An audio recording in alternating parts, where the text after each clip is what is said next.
대강절의 4주가 되었습니다. 우리 강림절 마지막 주일을 지금 보내고 있는데요. 이번 주에는 이제 성탄절도 있고요. 또 한 해를 마무리하는 그러한 시간이 점점 다가옵니다.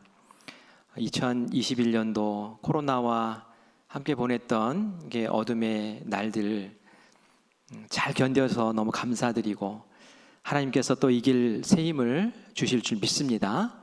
우리 22년도 또 꿈꾸면서 소망 가운데 그렇게 일어서는 우리가 되기를 간절히 축원합니다. 예수님이 오셔서 우리에게 여러 가지 복을 주셨죠.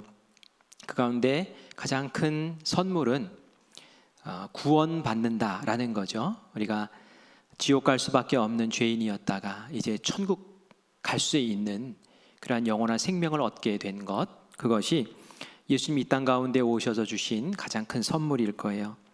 그런데 하나님께서 주신, 예수님을 통해서 주신 또 다른 귀한 선물이 있어요. 특별한 선물이 있는데 그것은 무엇이냐면 하나님과의 관계적인 면에서 우리를 하나님의 자녀로 삼아주셨다라는 거예요.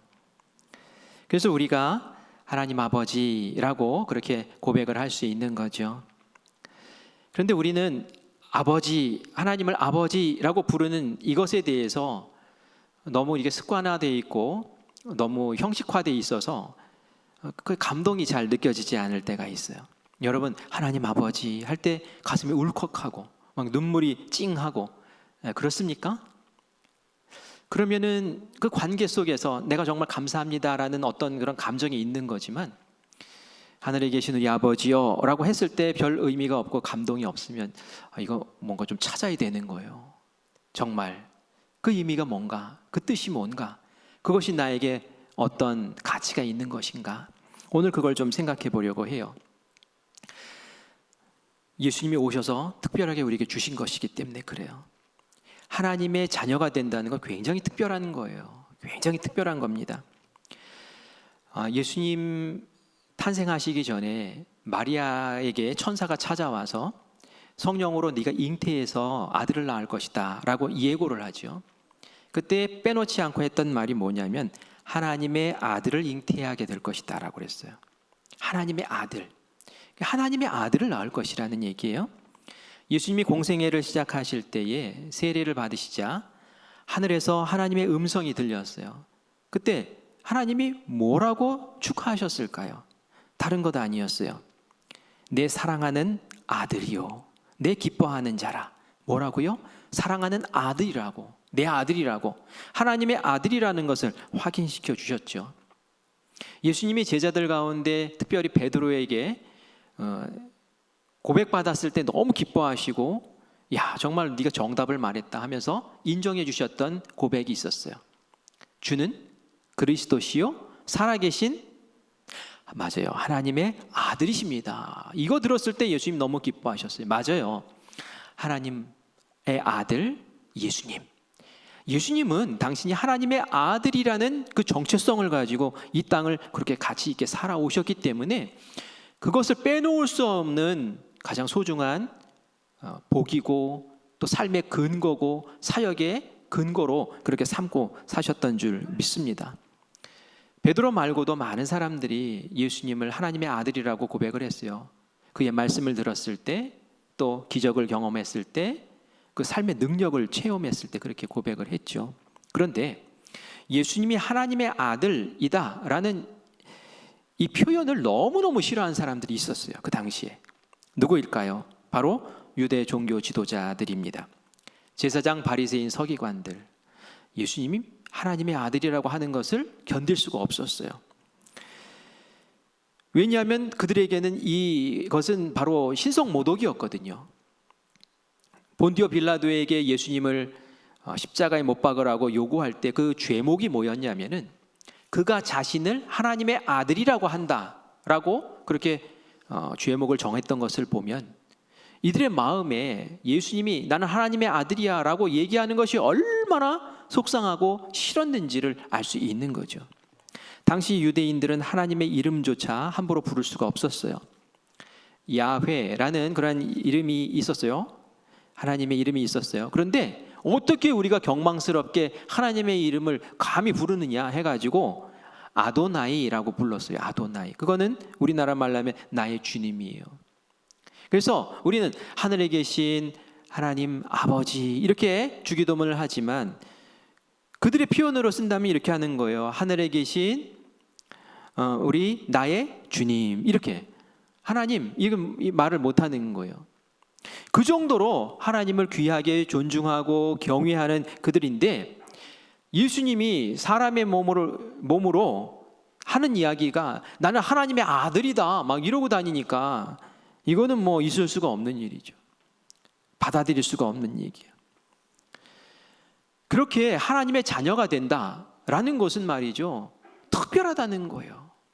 예수님이 하나님의 아들이다라는 그 표현까지도 예수님을 십자가에 내몰 수밖에 없는 그러한 죄목이 되었을 정도로 어마어마한 일이 하나님의 자녀가 된다는 그런 이야기라는 얘기예요. 그런데 이렇게 존귀한 자격을 예수님이 우리에게 주셨어요. 하나님이 예수님을 통해서 우리에게 주셨단 말이에요. 요한복음 1장 12절 말씀 같이 읽겠습니다. 같이 읽습니다.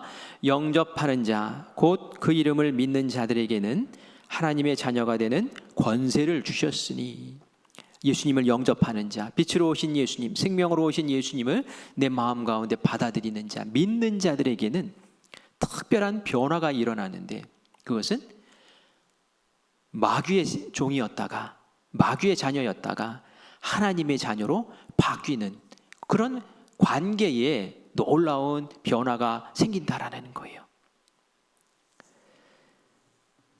우리 모든 성도님들은 예수님을 주님으로 믿는 줄 믿습니다. 그러면 우리 모두는 하나님의 자녀인 줄을 또한 믿습니다. 그래요. 그래서 우리가 교회에서 형제님, 자매님 하고 얘기를 하는 거예요. 다른 성도들을 보고. 하나님이 아버지시니까, 똑같은 아버지를 모셨으니까. 밖에 있는 사람들은 잘 모르죠. 왜 저 사람들 형제, 자매 막 이렇게 불러? 그러는데 그런 의미가 있는 거예요. 그런데 우리가 이 하나님의 자녀됨을 명확하게 이해하지 못하면 하나님의 자녀로서의 삶을 제대로 살 수가 없는 거죠. 여러분, 하나님의 자녀답게 살고 있습니까? 도대체 하나님의 자녀답게 산다는 건 뭘까요? 오늘 예수님이 이 땅 가운데 오셔서 우리에게 주신 그 큰 선물, 그것을 하나님의 자녀됨의 선물을 우리가 제대로 누리고 있는지, 제대로 감당하고 있는지 한번 살펴보려고 하는 거예요. 예수님이 우리가 오늘 읽은 본문 말씀 하게 되신 그 배경을 보면은, 예수님이 말씀을 전하실 때 죄인들이 예수님 주변에 자꾸 모였거든요. 평판이 좋지 않은 사람들이 모였어요. 근데 예수님은 그들을 외면하지 않고 거리낌 없이 그들과 어울리시고 그들에게 말씀 주시고 그들과 함께 식사도 하시고 그러셨죠. 사실 그 당시에는 율법에 이방인들, 하나님 알지 못하는 사람들, 죄인들과 함께 식사하는 것은 이거는 부정한 것이었어요. 그렇지만 예수님은 거리낌 없이 그들과 식사하죠. 그러자 이 종교 지도자들이, 바리새인과 서기관들이 수근수근합니다. 와, 또 저거 봐, 또 저 죄인들하고 어울린다, 또 먹네, 이러면서 수근수근 하는 거예요. 그 모습을 보면서 예수님이 오늘 우리가 읽은 말씀을 해주신 거예요. 오늘 주신 말씀은 우리가 잘 아는 말씀이죠. 탕자의 비유라고 얘기를 하는데, 아들이 2명 나오고 아버지가 1명 나와요. 그죠? 아버지가 작은 아들과 얽힌 이야기, 또 큰 아들과 얽힌 이야기를 순서대로 이렇게 묶어 놓은 것이 오늘 읽은 말씀이에요. 그런데 예수님이 이 말씀을 하실 때에는 두 부류의 청중을 두고 이 말씀을 하셨어요. 한 부류는 예수님 주변에 지금 모여 있는 죄인들, 그죠? 이 죄인들에게 말씀을 주신 거예요. 그 말씀은 작은 아들과 아버지 사이에 있었던 이야기를 이 죄인들에게 해주신 거예요. 그리고 그 뒤에 이어서 말씀하셨던 큰 아들과 아버지 사이에 있었던 이야기는 바로 예수님을 두고 수근수근 하고 있는 그 바리새인과 서기관을 대고 너희 들으라고 하신 그런 이야기란 말이에요. 물론 잘 아는 말씀이에요. 그렇지만 이 비유 처음 들어보시는 분도 혹시 이 자리에 계실까 해서 제가 간단하게 말씀을 전하려고 합니다. 아버지에게 두 아들이 있었습니다. 어느 날 둘째 아들이 아버지를 찾아와요. 아버지, 저에게 물려주실 유산이 있죠. 그 유산을 좀 미리 당겨주세요 라고 부탁을 합니다. 불효자죠. 어떻게 아버지가 멀쩡히 살아있는데 유산을 달라고 합니까? 그러나 이 아들이 간청을 하니 말 안 들어주면 또 무슨 짓을 할지 몰라서 그 유산을 절반을 정리해서 이제 몫으로 줍니다. 며칠이 지나자 이 둘째 아들이, 작은 아들이 재산을 잘 정리해서 재물로 만들어서 그걸 가지고 외국으로 도망을 갔어요. 그곳에서 허랑방탕하게 아버지에게 물려받은 유산을 다 써버리고 말지요. 빈털터리 거지가 됐습니다. 흉년이 들었어요. 돈은 다 떨어지고 먹을 것이 없어요. 고작 할 수 있는 일은 돼지 치는 일이었어요. 그곳에서 돼지에게 주는 사료라도 어떻게 좀 먹으면서 견딜까 했는데 그것조차도 여의치가 않은 거예요. 그 마음에 절망이 찾아왔어요. 나 이러다 죽겠다라는 생각이 드는데 또 마음에 싹 스쳐가는 모습이 있었어요. 우리 아버지 집에는 종들이 삼시세끼 꼬박꼬박 배불리 챙겨 먹는데 하는 마음이 든 거예요. 그래, 내가 부끄럽지만 지금 이 자리에서 일어서서 아버지에게 가자. 내가 아버지에게 아들로 받아들이라고는 차마 말할 수는 없고 아버지에게 나를 품꾼의 한 사람으로 받아들여 달라고 그렇게 요청해보자. 여기서 죽을 수는 없잖아. 그래서 벌떡 일어나서 이제 마을로, 고향으로 돌아가죠. 마을에 들었습니다. 발걸음이 안 떼져요. 왜요? 마을 사람들이 이미 다 알거든요. 저 불효자 같은 놈 같으니라고. 하여튼 무슨 돌팔매질을 당할지 몰라요. 조마조마한 마음으로 거지꼴이 돼가지고 조심스럽게 들어서는데, 동구 밖에서 들어서는데 누가 막 달려오는 거예요. 누가 달려왔습니까? 아버지가 달려왔죠. 그냥 버선발로 달려오는 거예요. 이 아버지는 그 작은 아들이 집 나갔을 때부터 계속 기다린 거예요. 이 녀석 잘 사나? 이 녀석 그런 정신으로 나가가지고 뭘 하겠나? 언제나 돌아올까? 하면서 유심히 지켜보다가 이 아들이 거지꼴로 왔는데도 딱 알아보시고는 그저 달려 나오신 거예요. 그리고 끌어안고 입을 맞추고 그리고 나서 이 아들을 딱 바라봅니다. 아들이 너무 어쩔 줄 몰라 하는 거예요. 이런 반응 생각지도 못했거든요. 아버지가 나를 이렇게 대하실 줄 몰랐거든요. 하지만 떨리는 마음으로 얘기합니다. 아버지, 저를 아들로는 받아들이 달라는 말은 차마 못하겠습니다. 그래서 저를 품꾼의 한 사람으로 그렇게 받아주세요. 저 좀 살려주세요 라고 이야기를 하죠. 그러자 이 아버지가 종을 불러가지고, 야, 네가 종이 된다는 게 말이나 되는 거야? 너는 내 아들이야. 떠났어도 아들이고 거지가 됐어도 아들이고 너는 아들이야. 아들에게 새 옷을 입혀라, 신발을 신겨라, 반지 가져와라 해가지고 그 아들의 권위를 회복시켜주는 반지까지 다 끼워주면서 그 아들을 맞아들이죠. 그리 너무 기뻤어요. 그래서 송아지를 잡아가지고 소고기 파티, 그 마을 사람들 다 불러서 우리 잔치하자라고 해가지고 풍악을 울려라 라는 그런 이야기가 바로 이 앞에 나오는 이야기예요. 바로 예수님 주변에 있는 이 죄인들에게 하는 얘기예요. 너희들 낙심하지 마, 좌절하지 마. 너희들 하나님에게 버림받은 것 아니야. 너희들도 하나님의 자녀야. 너희들 돌아오기만 하면 돼. 부끄러워하지 마, 주저하지 마. 너희들 그러다 지옥 갈 거냐? 거기서 끝낼 거냐? 아니야. 너희들 다시 회개하고 돌아오면 돼. 예수님이 왜 그들을 만나시는지 그 이유를 얘기하시는 거예요. 이것이 하나님의 마음이고 내가 지금 그 일을 이곳에서 죄인들 가운데서 지금 하고 있다는 거예요. 하나님 앞에서는 구제불능이 없다는 거예요. 아무리 열악한 상황, 주저앉은 상황, 좌절한 상황, 절망의 상황이라도 하나님 앞에서 다시 돌이키면 하나님은 크신 품으로 안아주시고 자녀 삼으신다라는 거죠. 하나님이 떠나면 정말 속된 말로 개고생이에요. 그죠? 내가 뭐 해보겠다고? 아니에요. 하나님과의 관계 그거 끊기면 망한 인생인 줄 믿습니다. 돌아와야 되는 거예요. 그 이야기를 지금 예수님이 쭉 해주시는 거죠. 그리고 나서 이제는 이 바리새인과 서기관들 들으라고 말씀을 해주시는데 오늘 제가 집중적으로 좀 말씀하고 싶은 부분이 바로 이 부분이에요. 왜냐하면은 이 부분을 보면은 정말 큰아들이 아들이었냐 종이었냐 이것을 우리가 볼 수 있기 때문에 그래요. 큰아들이 어땠을까요? 결론적으로 이야기하면은 큰아들은 아들답게 살지 못했어요. 왜 그런지 말씀을 좀 들여다보겠습니다. 드디어 하루 종일 밖에서 일했던 큰아들이 땀을 흘리면서 집으로 돌아옵니다. 그런데 갑자기 집에서 풍악 소리가 들리고 춤추는 소리가 들리고 하하호호 깔깔거리는 소리가 들리는 거예요. 이게 무슨 소리지? 분명히 내가 집을 나갈 때는 아침에 밭에 나갈 때는 아무 얘기 없었는데 무슨 잔치가 있어? 나 모르는 잔치가 일어나?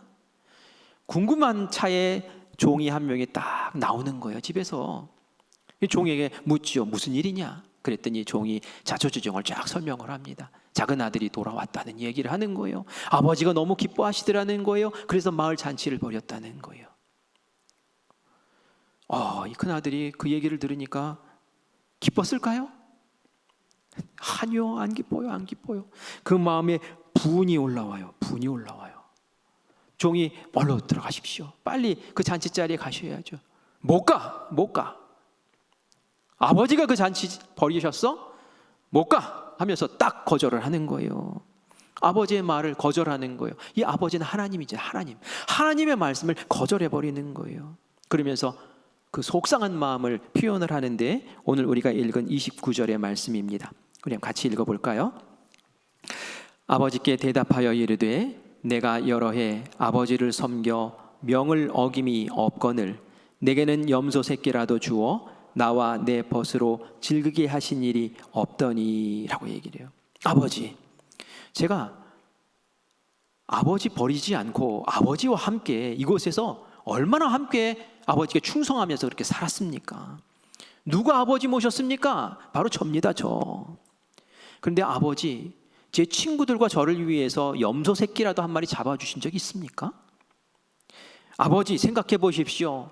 아버지의 그 많은 재산을 창녀들에게 다 날려버리고 탕진해버리고 돌아온 저 못난 놈을 위해서 어떻게 성대한 잔치를 베풀 수 있습니까? 여러 해 동안 충성하고 정말 죽도록 충성하고 그렇게 아버지 잘 섬기고 꽤 피우지 않고 그렇게 열심히 노력한 나는 도대체 뭡니까? 나를 어떻게 이렇게 대접할 수 있습니까? 하면서 막 섭섭한 마음을 표현하는 거예요. 정말 칭찬받아 마땅한 아들을 같지 않습니까? 그런데 지금 너무 불행해요. 행복하지가 않아요. 왜 그렇습니까?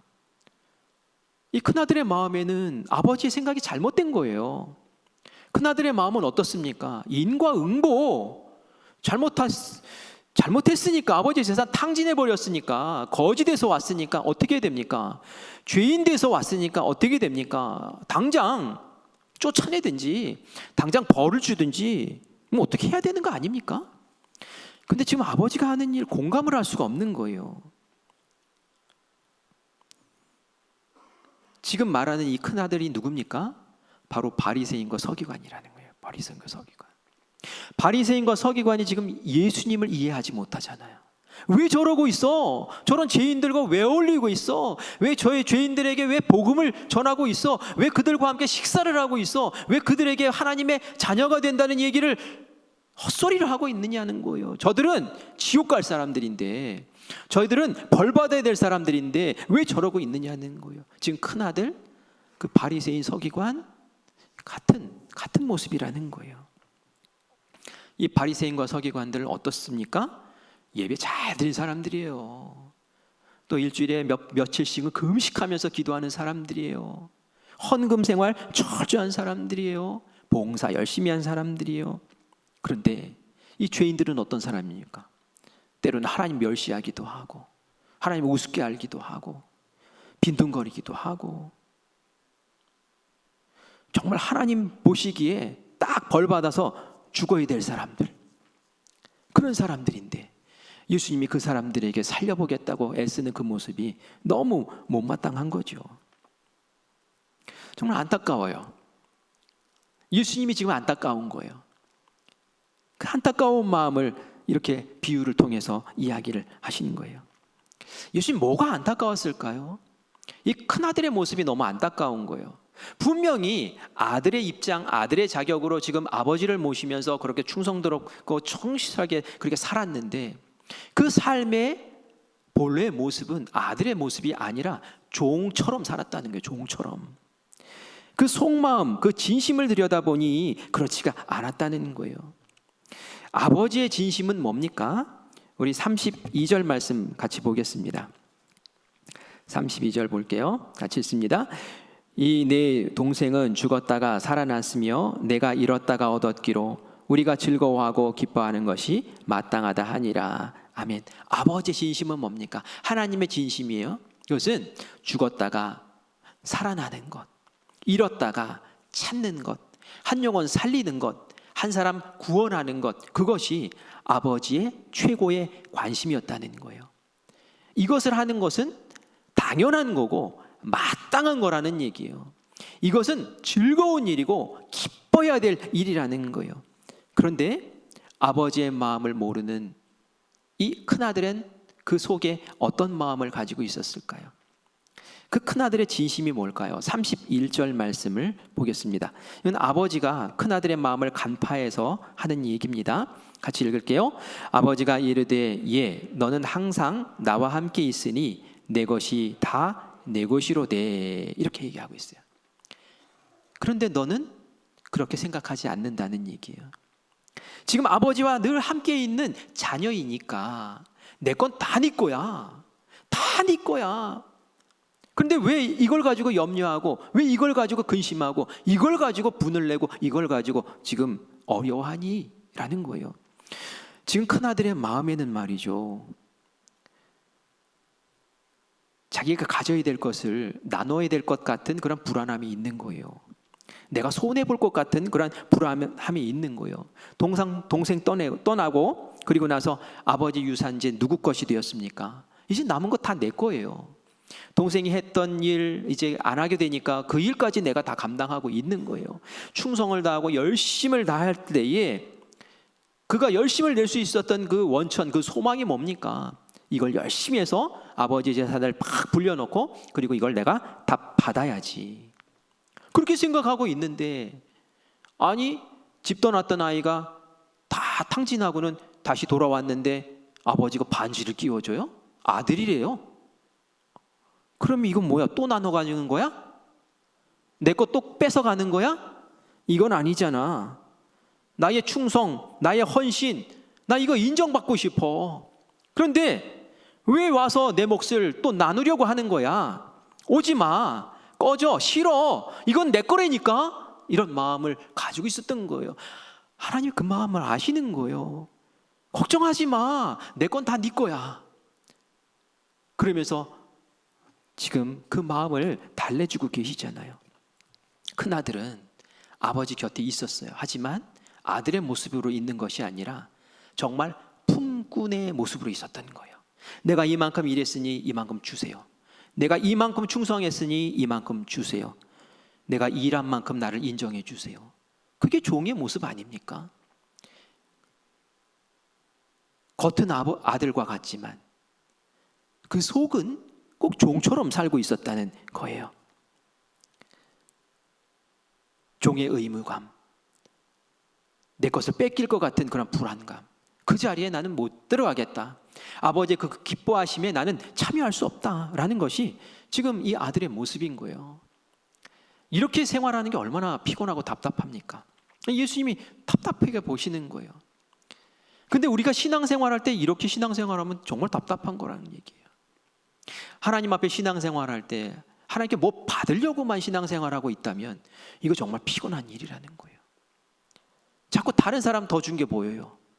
다른 사람 복 받는 게 보여요. 신앙생활 열심히 안 하는 것 같은데 복 받는 게 보여요. 그러면 뭐 열불이 나는 거예요. 나는 모태 신앙이라서 지금까지 열심히 신앙생활 해가지고 이렇게 왔는데 어떤 사람은 다 인생 다 즐기다가 돌아가실 즈음에 와가지고 예수 믿어요. 근데 똑같이 하나님의 자녀래요. 똑같이 구원받는데요. 속상해요. 이게 아들의 모습이라는 거예요. 이게 아들의 모습이라는 거예요. 에리 프롬이라는 사람이 존재냐 소유냐라는 그러한 책을 썼어요. 그 책에 보면 존재지향적인 그런 삶을 사는 사람이 있고 소유지향적인 삶을 사는 사람이 있대요. 말이 어렵죠. 그냥 어려워요. 제가 쉽게 설명을 할게요. 과거에는 얼마나 가난했습니까? 가난했어요. 힘들었어요. 그런데 현대는 굉장히 풍요로운 시대가 됐어요. 그런데도 지금도 행복해하지 않고 만족하지 못하는 사람들이 참 많아요. 왜 그럴까요? 무슨 말이죠? 내가 만족할 만큼 갖지 못했기 때문에 그런 거예요. 소유지향적인 삶을 추구하며 살고 있기 때문에 그래요. 지금 이 땅을 살고 있는 우리 현대인들의 마음을 지배하고 있는 정신은 너 뭐 가졌어? 얼마나 가졌어? 얼마나 소중한 걸 가졌어? 이걸 가지고 가진 사람은 성공한 거고 못 가진 사람은 실패했다라고 그렇게 평가를 한단 말이죠. 소유가 인생의 가치가 된 거예요. 좋은 친구들이 많으면 성공했고 돈이 많으면 성공했고 멋진 외모를 가지면 성공했고 또 명예를 권력을 가지면 성공했고 그런 것이 상대적으로 없으면 빈약하면 너는 실패한 사람이야 라고 이야기를 한단 말이죠. 그래서 어떡합니까? 더 많이 갖기 위해서 힘을 키우고 또 비도덕적인 방법, 비인간적인 방법을 쓰면서까지 뺏어오려고 해요. 그래서 내 소유를 늘리려고 하는 거예요. 그러니까 세상이 각박하고 어렵고 힘든 거예요. 풍요로운 세상인데 만족이 없는 거예요. 많은 것을 소유한 사람은 나 이런 사람이라고 과시하고 자랑하고 그러지 않습니까? 정말 이 세상 사람들이 정말 소유를 중요한 가치로 생각하는구나라는 것을 느끼게 하는 게 뭡니까? 사업하시는 분들 보니까 차를 이제 외제차로 이렇게 좋은 차들로 이렇게 바꾸시더라고요. 왜 그래요? 뭐 어떤 회사에 사람 만나러 들어갈 때 어떤 호텔에 만남을 하러 갈 때에 그 경비 보시는 분이 차의 수준을 보면서 대우를 달리한다는 거예요. 고급 외제 승용차를 타고 싹 들어오면은 문까지 딱 열어주는데 허름한 차를 타고 온다든지 뭐 작은 차를 타고 오면 저쪽에 가라고 어디 저쪽에 가서 대라고 이러면서 괄시를 한다는 거예요. 그게 뭡니까? 소비지향적 사고 속에 우리가 갇혀 있으니까 모든 판단들을 그렇게 하는 거예요. 거기에 맞춰 살라니까 우리도 또 그렇게 살아가는 거죠. 제가 초등학교 동창들 만난 이야기를 좀 해드릴게요. 친구가 이제 강원도에 있는데 모임을 갖자 해서 이제 차를 가지고 쫙 모였어요. 제가 이제 차를 가지고 갔는데 그 펜션 주차장에 갔더니 차들이 딱 서 있는데 다 고급 외제 차들 쫙 있는 거예요. 대형 승용차들이. 제가 옆에다 딱 대려고 하다가 마음이 좀 여기다 대면 안 될 것 같은 거예요. 왜냐하면 제 차는 10년 가까이 된 준중형 그 포르테라는 차가 있었어요. 그 은빛 포르테를 타고 갔는데 거기다 대면 꼭 안 될 것 같은 거예요. 그래서 저쪽 그늘에 좀 어둑어둑한 그쪽에다가 가서 살짝 대놨어요. 제 마음에 좀 부끄러운 마음이 좀 들었던 것 같아요. 식사 모임을 마쳤어요. 이제 저녁 늦은 시간이 됐고 저는 이제 집에 돌아가야겠다고 그리고 친구들하고 인사를 하고 이제 펜션에서 나왔어요. 근데 한 친구가 따라 나오는 거예요. 나도 기차역까지 좀 태워달라고. 근데 그 친구는 그 무역회사를 운영하는 CEO였어요. 너 차 안 가져왔냐? 그랬더니 차를 안 가져오고 기차 타고 가려고 그렇게 왔다는 거예요. 그래서 그러냐? 알겠어. 그리고 이제 가는데 이 친구가 이제 승용차들이 있는 그쪽으로 이제 가죠. 저는 아니야, 이거 거기 없어. 이쪽으로 와. 해가지고 이제 저쪽으로 이제 제 차가 있는 서인 쪽으로 데려갔어요. 좀 미안하더라고요. 괜히 차 문을 열어주고 타라고 그러면서 제가 한마디 했어요. 내 차가 좀 누추해서 미안하다. 이제 그렇게 얘기했어요. 그런데 그 친구가 저에게 이렇게 얘기하더라고요. 이니야, 너 목사님이잖아.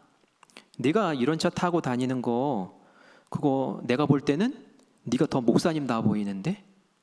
이렇게 얘기를 해주는 거예요. 제가 마음이 말이죠. 한편으로는 막 부끄럽기도 하고 한편으로는 고맙기도 하고 그랬어요. 뭐가 부끄러웠을까요? 저도 말이죠. 저도 모르게 내가 이런 허름한 차를 타고 갔을 때 다른 친구들은 다들 뭐 번쩍번쩍하는 차들 타고 왔는데 내 차를 보면서 아우 쟤는 실패한 사람이야. 쟤는 성공하지 못한 애야. 그런 마음 들까봐, 그런 손가락질을 혹시 받을까봐 부끄러운 마음, 염려하는 마음이 저에게 있어서 차를 옆에다 냈던 거잖아요. 그게 부끄러웠던 거예요. 그리고 그 친구가 너무 고마웠어요. 저를 특별한 사람으로 봐줬기 때문에. 너는 하나님과 관계가 있는 목사님이잖아. 목사님이기 때문에 넌 그렇게 사는 거잖아. 그러니까 너는 그게 부끄러운 게 아니잖아. 그런 모습이 나는 더 좋아. 라고 이렇게 얘기해 주는 게 저를 보는 시각이 소유의 관점에서 보는 게 아니라 하나님과의 관계 속에 있는 나, 존재의 관점에서 나를 봐주고 나를 인정해 주는 것이 너무 고마웠단 말이에요. 존재지향적인 사람으로 산다는 게 바로 이런 거예요. 대단한 것을 소유해서 만족하는 것이 아니라, 소유가 삶의 목적이 아니라 관계 속에서 나라는 사람의 가치를 인정받고 그것을 정립하고, 그리고 관계 속에서 다른 사람과 이 세계 속에서 선한 영향력을 발휘하고, 또 우리 같은 경우는 뭡니까? 우리는 하나님과 나의 관계, 자녀의 관계잖아요. 아버지와 자녀의 관계 속에서 아버지의 마음을 알고 아버지 기뻐하시는 그 일을 내가 행하는 그것이 나의 삶의 이유고 근거고 그것이 기쁨이고 그것이 가치야 라고 생각하며 사는 그 삶이, 그것이 존재지향적인 삶이라는 거예요. 하나님과 관계를 맺고 살지만 하나님께 뭘 더 받을까? 뭘 더 챙길까? 내 몫은 도대체 뭐냐? 내가 이렇게 열심히 일했는데 나 좀 인정해줘. 나 좀 알아줘. 이것은 말이죠, 하나님과 관계를 맺고 있지만 소유지향적인 삶을 살고 있다라는 거예요. 세상적인 가치관 속에 묶여서 그렇게 사는 거예요. 지금 큰아들이 그 모습으로 살고 있잖아요. 아버지랑 같이 있는 아들인데도 불구하고 아버지의 마음은 전혀 몰라요. 아버지의 관심은 뭡니까? 그냥 한 영혼 구원하는 거예요. 죽어있는 사람 살려내는 거예요. 예수님이 지금 그 일 하시는 거예요. 근데 큰아들은 그저 자기 목만 지금 챙기고 있는 거예요. 바리새인과 서기관도 그저 자기 목만 챙기고 있는 거예요. 그러니까 아버지가 너무 답답한 거예요. 예수님도 너무 답답한 거예요. 자녀 삼았는데 자녀답게 살아야지. 왜 그렇게 종처럼 살고 종노릇하면서 사느냐는 거죠.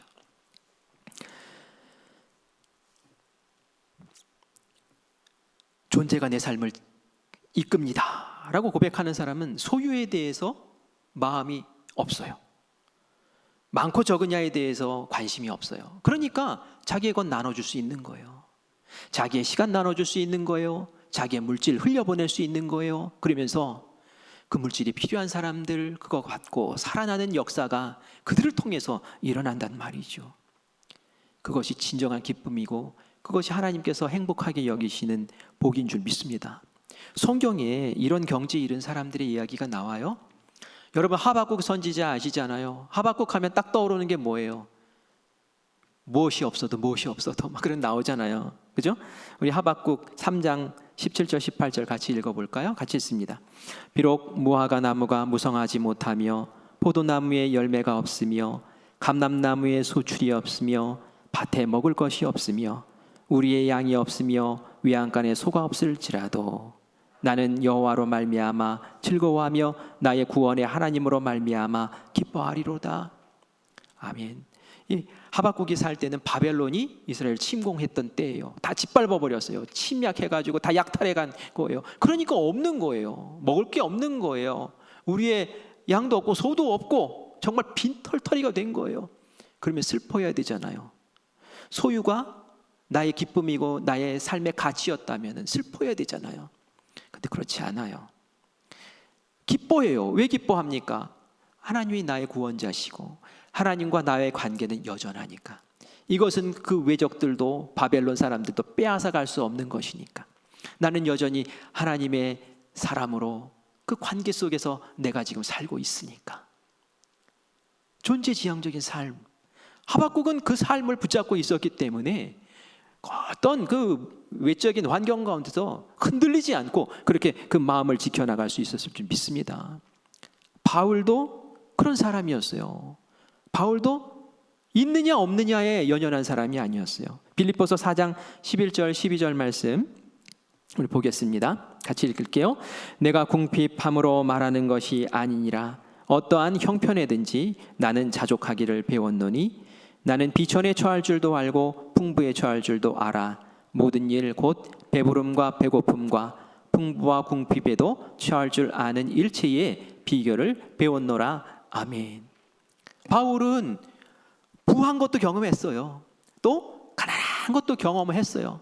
그런데 부하냐 가난하냐 많으냐 적으냐 이것에 내가 흔들리지가 않는다는 거예요. 그것에 내가 요동치지가 않는다는 거예요. 그것은 내 삶의 가치를 결정하는 기준이 아니라는 거예요. 그 일치의 비밀을 배웠다는 거예요. 바울은 어떻게 이 비밀을 배웠을까요? 자족의 비밀을 알았을까요? 바울은 다메섹 도상 가다가 예수님 만나면서 그냥 그 자리에서 알아버렸어요. 예수님이 나를 이렇게 잡으시는구나. 예수님이 나를 이방인을 선교하는 선교사로 사도로 세우시는구나. 하나님이 무엇을 기뻐하시는지 알아버렸어요. 이전에는 자기가 가졌던 학력들, 가문, 배경, 재산 이런 것 다 있었지만 예수님을 제대로 만나고 나서부터는 예수님과 관계를 딱 맺은 다음부터는 이런 것들은 나의 인생을 이끌어 나가는 가치가 아니야 하고 배설물로 여겨버리고, 그리고 주님과 함께 하나님 기뻐하시는 생명 살리는 그 일, 영혼 구원하는 그 일에 인생을 다 바친 줄 믿습니다. 이게 바로 존재지향적인 삶이라는 거예요. 예수님도 그랬잖아요. 예수님이 소유지향적이었으면 이 땅에 오실 때 왕궁에 오셨을 거예요. 예수님이 가진 그 재능, 그 기적, 그 능력으로 예수님이 이 땅 가운데 부자 되셨을 거예요. 근데 예수님이 제자들에게 말씀하시잖아요.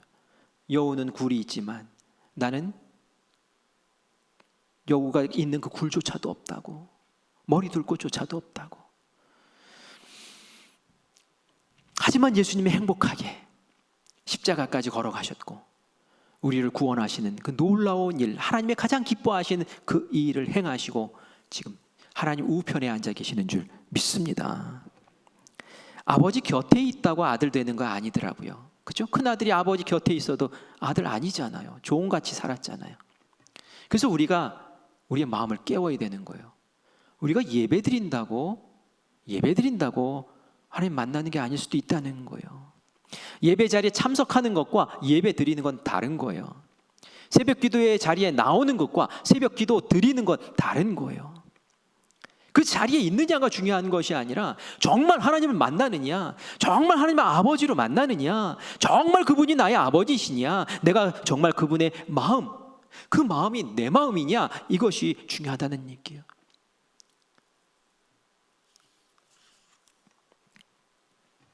아버지의 마음은 뭡니까? 한 영혼 살리는 거예요.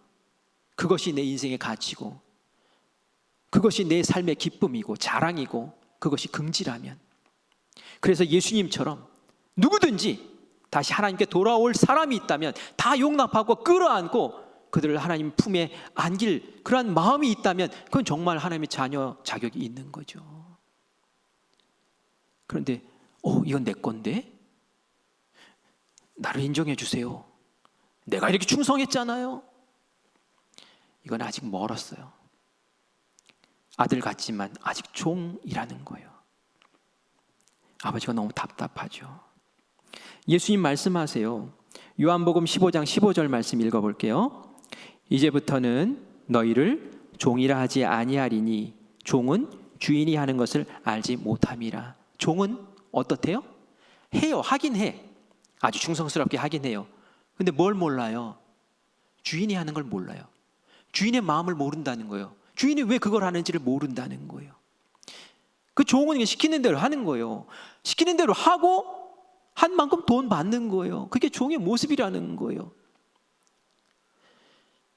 근데 아들의 모습은 다르다는 거예요. 아들을 종 어떻게 다른지 바울이 얘기하는 것을 들어볼까요? 갈라디아서 4장 6절과 7절 말씀입니다. 같이 읽어보겠습니다. 너희가 아들임으로 하나님이 그 아들의 영을 우리 마음 가운데 보내사 아빠 아버지라 부르게 하셨느니라. 아빠 아버지라 우리가 부르게 됐어요. 하나님과 우리는 자녀 관계 사이라는 얘기예요. 자, 7절 또 읽겠습니다. 그러므로 네가 이후로는 종이 아니요 아들이니 아들이면 하나님으로부터 말미암아 유업을 받은 자니라. 하나님의 유업을 우리가 받는 거예요. 그냥 시키는 일을 하는 게 아니라 하나님이 꾸려나가시는 그 기업, 하나님이 꾸려나가시는 그 역사, 그 일을 하나님의 마음으로 하게 된다는 얘기예요. 하나님의 정신, 하나님의 마음, 하나님의 그 뜻이 있어야지 하나님의 유업을 할 수 있는 거 아니겠습니까? 이 다시 말해서 하나님의 마음을 제대로 알아야 그 아들의 모습, 아들의 자세, 아들의 삶을 제대로 살아갈 수 있다는 얘기입니다. 그리고 그 하나님의 마음은 많이 소유한 것이 복이 아니라 많은 영혼을 살려내고 구원해내는 것이 바로 하나님의 마음이라는 거예요. 우리 누구입니까? 하나님의 자녀죠. 아까 읽은 것처럼 하나님의 자녀가 되는 권세를 주셨다고 그랬어요. 우리는 특별한 사람들이에요. 예수님이 이것 때문에 십자가에 달려버리셨잖아요. 우리에게 이거 주시려고 달리신 거거든요. 이제부터는 우리 특별한 자격을 특별한 모습으로 살아내야 될 줄 믿습니다. 종의 신앙이 아니라 이제 아들의 신앙으로 우리 살기로 작정하셔야 되는 거예요. 여러분, 우리 교회에 가진 것이 많은 교회죠. 그렇죠? 교인이 많아요. 재정도 많아요. 그래서 우리 동해 삼척 지방에 부담금 내는 순위를 쫙 이렇게 해보면 우리 교회가 몇 등일까요? 1등이에요. 부담금 제일 많이 내요. 그것은 우리 교회 재정이 다른 교회에 비해서 많다는 얘기예요. 교육자들도 많아요. 우리 예배당 시설물들 너무 좋죠. 많죠. 부속 건물들 많지요. 직원 사택도 많지요. 수양관도 있죠. 필리핀에 드림센터도 있죠. 대출금도 많아요. 그렇죠? 많아요. 근데 제가 이렇게 많다고 얘기하는데 여러분, 이 많은 것이 우리의 자랑이 되면 곤란하다는 거예요. 내가 이런 교회 다녀 하는데 우리 많은 교회 다녀. 이게 우리의 자랑이 되면 곤란하다는 거예요. 이게 소유지향적인 모습이라는 거예요. 12월에 사실은 저희 대학원 동기 모임이 있었는데 취소가 됐어요. 코로나 때문에. 근데 동기들이 저를 보고 싶어 했어요. 왜 보고 싶어 했을까요? 여주에 있는 작은 교회에 있다가 여기 삼척에 있는 큰 교회로 왔잖아요. 얼마나 궁금하겠어요. 뭐가 궁금할까요? 여러분 왜 웃으세요? 다 아시는 것 같아요? 말 안 드려도 아시죠? 소유지향적인 그런 것들을 분명히 물어볼 게 분명하단 말이에요. 그리고 나서 그 다음에 이제 궁금한 걸 얘기를 하겠죠. 하나님의 관심은 뭘까라는 거예요. 하나님의 관심. 지금 아버지의 마음은 뭡니까? 많이 가진 것, 뭐 그런 것들 지금 관심 아니에요. 하나님의 관심은 오직 죄인들을 구원해서 영혼 살리는 것, 죽어가는 영혼 돌보아서 살려내는 것, 그것 많이 한 것을 하나님은 관심 있게 보신다는 거예요. 우리 큰빛교회가 많아서 유명한 것이 아니라 정말 영혼 구원해서 살려내고 영혼 살리는데 열심을 내고 그 영혼 살리기 위해서 우리 가진 것들을 아낌없이 사용하고 하는 그 모습을 하나님이 기대하시는 줄 믿습니다. 그게 바로 아들의 마음이고 아들의 마음을 가진 교회의 모습인 줄 믿습니다. 이제 우리가 오늘 저녁에 당회를 하잖아요. 뭐 재정에 관련해서 보고도 하고 또 내년에 예산 이렇습니다라고 얘기를 할 텐데 제가 그 준비하면서 우리 재정부 너무 감사해요. 우리 뭐 이렇게 뭐 민경호 장로님 이렇게 이름을 거론해서 여러분들이 샘내지 마시기 바랍니다. 감사해요. 왜냐하면 재정의 틀을 너무 딱 잘 잡아주셨어요. 어디다 내놔도 뭐 흠 있다라고 얘기할 수 없을 정도로 참 잡아놓으셨어요. 투명하고 깨끗하게. 근데 이제 제가 궁금했어요. 뭐가 궁금했냐면 올해 우리 교회가 얼마나 구제하고 얼마나 대회에 선교하고 그랬는지 너무 알고 싶은 거예요. 그래서 몇 퍼센트나 되는지 한번 알려주세요 했더니 오셔서 그런 얘기를 하셔요. 목사님 죄송해서 너무 적어서 말씀드리기가 좀 곤란합니다. 이런 얘기를 하셔요. 나중에 이제 봤죠. 근데 저도 이 설교 자리에서 말씀드리기가 곤란해요. 너무 작더라고요. 그 퍼센트가. 그래서 하나님이 기뻐하실까? 라는 생각을 했어요. 많은데, 뭐가 많은데, 가진 것이 많은데 하나님 과연 기뻐하실까? 이런 마음이 든 거예요. 너무 속상했어요. 그래서 재정 기준들을 이렇게 좀 정했어요. 장로님, 내년 예산 세울 때 우리 대외 선교인 이건 최소한 이 정도는 해야 됩니다. 몇 퍼센트? 또 장학금 이거 몇 퍼센트 해야 됩니다. 또 이거 구제하는 거 이거 해야 됩니다. 하고 제가 넣어서 드렸어요. 그랬더니 흔쾌하게 우리 재정부원들과 함께 예산을 딱 짜가지고 저한테 가지고 오셨는데 제가 말한 것들 다 이렇게 반영을 하셨더라고요. 너무 감사해요. 너무 감사해요. 올해는 우리가 어떻게 보냈는지 몰라요. 하지만 내년은 다른 모습으로 아들의 마음으로 그렇게 신앙생활 하기를 간절히 바랍니다. 우리 교회 그런 교회 될 수 있기를 바랍니다. 우리 절기 헌금 제가 다 이렇게 절기마다 명목을 붙여놨어요. 성탄절 헌금 그건 구제하는 데 씁니다 라고 해놨어요. 여러분들 이제 성탄절에 헌금하실 거 아니에요?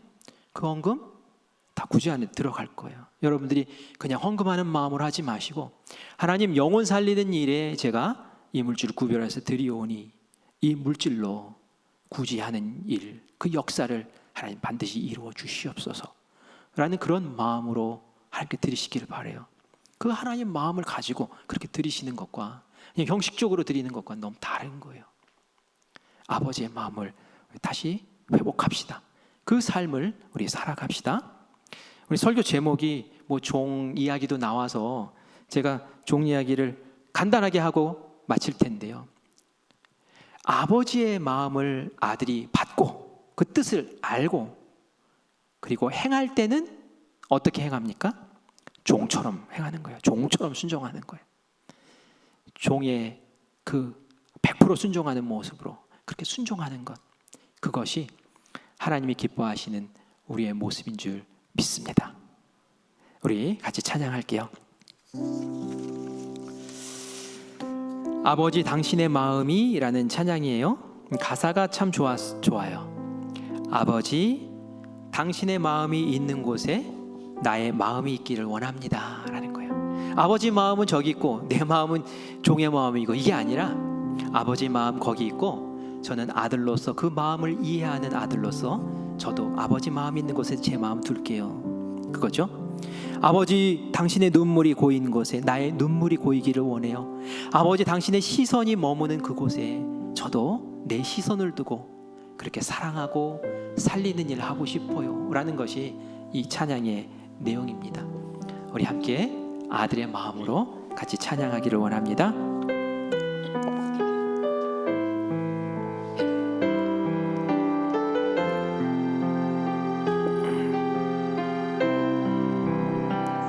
아버지 당신의 마음이 있는 곳에 나의 마음이 있기를 원해요.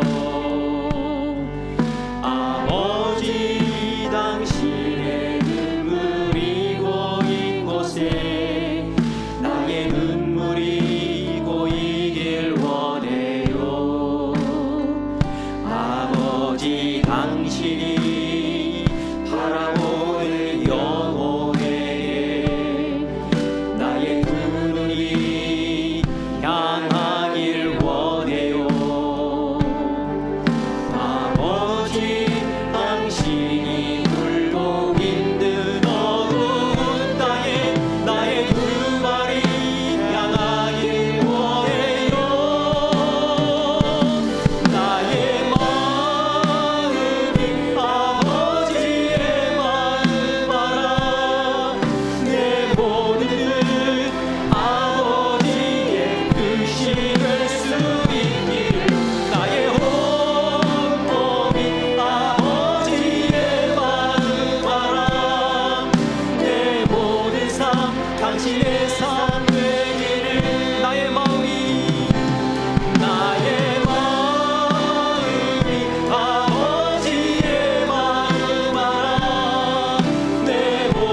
기도하기를 원합니다.